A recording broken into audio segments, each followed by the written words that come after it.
if you somehow missed it last night, Bam had 83 points. 83 points. I remember the discussion of who was going to be the next player. It's probably going to be in today's modern NBA, but who's going to be the next player that touches Kobe's 81, that touches Wilt's 100? Luka Doncic, Anthony Edwards, Jason Tatum. I mean, who else? Shea. I mean, there's good candidates. There's a lot of good candidates. People who hit high volume of threes and can get to the free throw line. That was the two main categories. And then the guy who does it is a 19 point per game scorer who previous career high was 41 points. What? I don't understand that either. Crazy to me. But yeah, Bam 7 of 22 from the 3 point line. Okay, 43 free throw attempts, and I think he shot under 50% from the fields. That's crazy. Now, when I first saw this, I was in the middle of watching the West Coast Conference championship game between Gonzaga, Santa Clara. Wish Santa Clara pulled it out, but it's a good Gonzaga team right there. And I was just, checking the NBA scores, just finished watching that Spurs Celtics game, and I was like, all right, Bam's got 50, Bam's got 60, Bam's got 70, Bam's got 80. I was happy for Bam to start. I was like, all right, Bam, go ahead and put in that work. Go ahead and do what you do. And then I go on the internet, see what other people's thoughts are on this, and the first thing I see is Pierre from Numbers on the Board. Shout out him. I'm very tapped into his content. Appreciate what he does in the basketball media business. But he says something along the lines, I forgot exactly. It was "This is terrible." I think with laughing emojis. Now I think that was more on the part of how the Heat were treating the end of the game in terms of throwing that ball to Bam. I'm saying, please get to the free throw line. But even after that, it was him retweeting something about how Kobe had 20-something free throw attempts and got 81, and Bam had 43? 43 free throw attempts and then got 83. I want to take you guys back, potentially. Let's say the year is 2008. This is 2 years after Kobe drops his 81 points in 2006.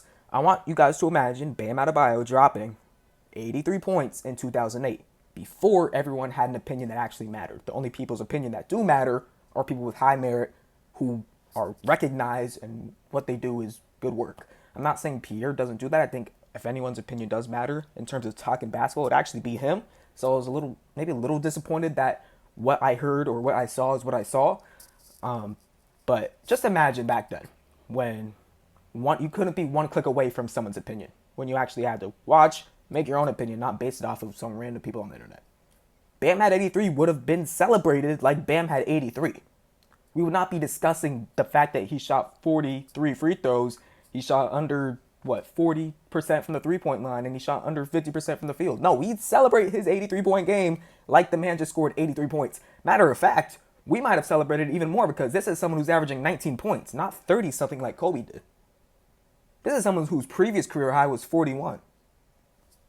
And we're treating it like it's a joke. I mean, not like it's a joke, but I mean, it's crazy that it came from Bam, but we're just treating it like, man, I don't love to see it. Now, I know a lot comes from the fact that obviously Kobe has passed away, rest in peace. He was a lot of people's favorite player when he obviously played, but we cannot just treat, I hate to see that we're treating it like this. Yeah, the Miami Heat are putting together a really couple, I'd say last month of basketball. I think they're up to the 6th seed. They are out of the play-in tournament. That team's looking good.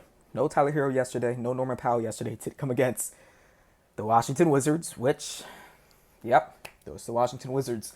But yeah, Miami Heat maybe putting something together. Bam, I know it probably does sound pretty crazy coming off of something like this in terms of maybe he could piece together a couple more games like this.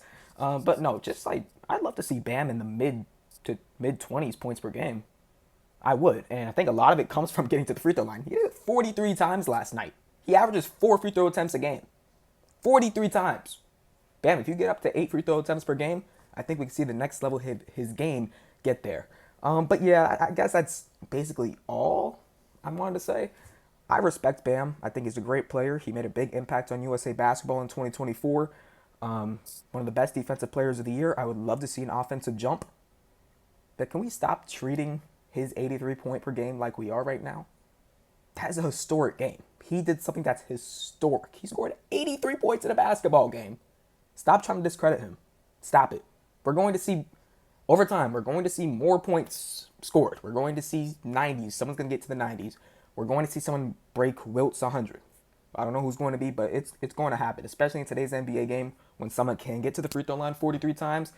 it's going to happen. I'm not going to put any guesses out there, but you guys realize that what I don't like about all the hate that this is getting, it's gonna continue. It's gonna continue to come because when you see someone like Shea potentially hit that mark, the high 30s and threes, low four or high 40s or low 40s in free throw attempts, the discourse is gonna be a lot bigger because it's Shea. Jalen Brunson, same thing. Luka, same thing.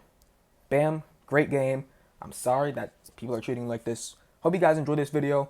I will be back on Saturday with a pre-March Madness NBA mock draft. I'll be doing content during March Madness. Also be doing a lot more NBA content, obviously, and that's what I mainly do. But a lot more of that, especially getting close to the playoffs. Yeah, shout out to Spurs, hooping, and see you guys next time. Peace.